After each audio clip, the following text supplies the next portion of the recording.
Everyone, do you realize that in our society today that Torah cannot be kept as it is written?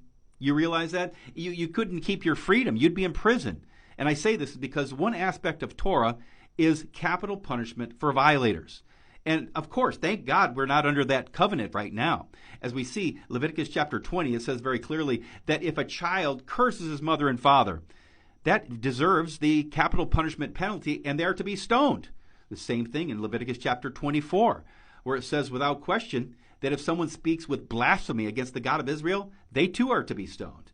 Well, we don't do that. You'd be in prison. You simply can't do that. But that's part of Torah. Torah keepers, you're claiming because you keep the fun stuff, the Sabbath and the festivals, that you're keeping Torah. That's not Torah. Torah comes with all its rites and rituals and everything associated.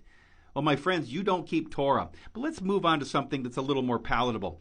Those are heavy subjects. But let's take a look. Did you do this when your wife had a baby? It says in Leviticus chapter 12 and verse 2, Speak unto the children of Israel, if a woman have conceived seed and born a man-child, then she shall be unclean 7 days. According to the days of her separation, for her infirmity, she shall be unclean. And she shall then continue in the blood of her purification, purifying 33 days.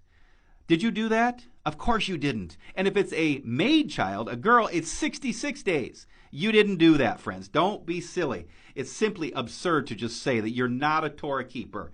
And when your daughter or your wife are on their menstrual cycle, as Leviticus 15 tells us, do you dry clean anything that they brushed against? Do you kick them out of the camp for the week that they have their cycle? No, it simply doesn't happen, friends. This was for a covenant. This was a covenant for Israel as they were crossing the desert. It was specifically for them, not us. It doesn't match our society today. Deuteronomy chapter 5 clearly says that this is for Israel and Israel alone.